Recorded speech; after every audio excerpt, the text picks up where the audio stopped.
All right, let's get right into it. Have you ever driven past one of those massive, beautiful resorts and just thought to yourself, how in the world did that even get started? Well, today we're actually going to pull back the curtain and look at the entire blueprint from start to finish. But you know what? We're going to start at the end. This is the big number, the reason it all makes sense. 120 crore rupees. That is the projected value of the wellness asset we're about to break down. It's a huge figure, and it's the payoff for a really, really smart strategy. So that leads us to the big question for this whole explainer. How do you take a simple plot of land and, with the right vision and a solid plan, turn it into something worth over 100 crore? Well, I'll tell you, it isn't magic. It's actually a formula. And here's that formula. The secret sauce is three powerful forces all hitting at the exact same time. A major shift in the tourism market, a location that is just perfect, and a financial model that honestly is brilliant because it takes most of the risk off the table. We're going to unpack every single one. So first, let's just quickly look at the top-level numbers that make this such a landmark opportunity to begin with. The numbers are just incredibly strong. I mean, we're talking about a 40% profit margin. In the hospitality world, that is fantastic. And for any investor, this is the real kicker. You get your initial capital back in just about 4 years. So this isn't just some pipe dream, it's a super viable business. Okay, so let's dig into that first piece of the puzzle, this huge shift that's happening in the market. Why is right now the perfect time for a project like this one? Now, what I love about this map is how it tells the whole story visually. You see that red-hot zone? That's Mahabaleshwar, the famous hill station.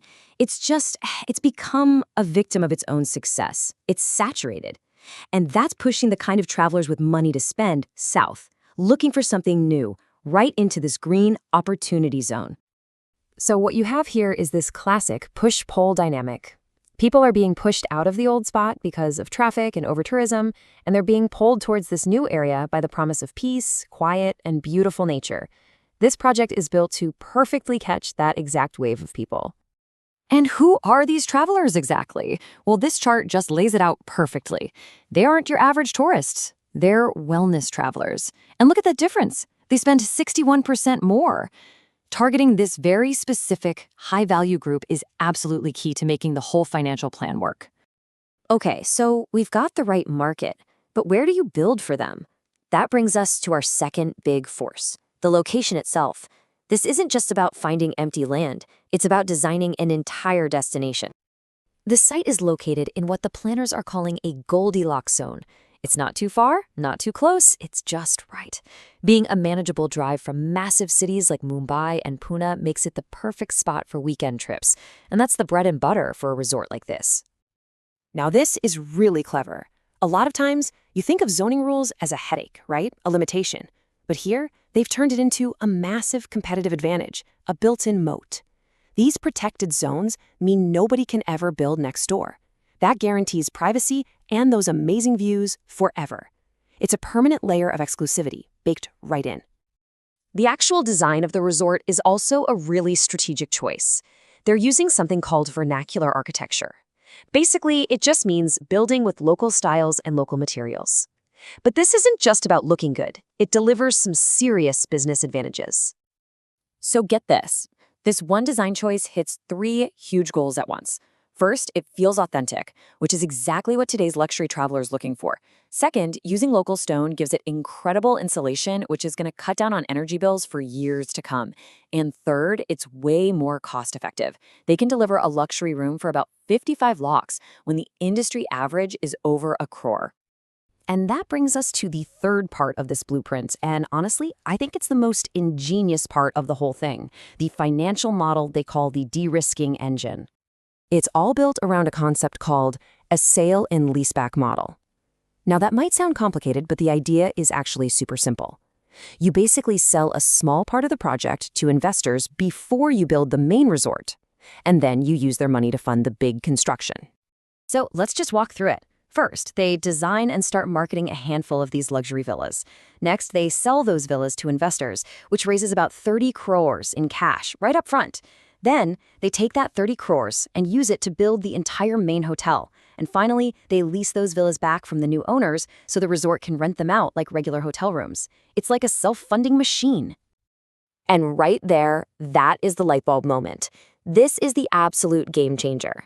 This whole strategy means the project is almost completely debt-free from day one. By not having to take out massive bank loans, they eliminate the single biggest risk that causes huge developments like this to fail.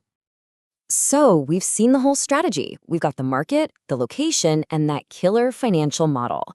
Now, let's run the numbers and see how this all comes together to create that final 120 crore valuation. Okay, first, the cost side. The total capital expenditure, or CapEx, which is just the one-time cost to build everything, comes out to about 44.2 crores. And just remember, a huge chunk of this is paid for by those villa sales, not by a bank loan. So what does that 44 crore investment actually get you? Well, it gets you this, over 30 crores in revenue every single year once the place is up and running. And as you can see, it's a really healthy mix of income from rooms, food and beverage, and those high-margin wellness services. And here's where it all clicks into place.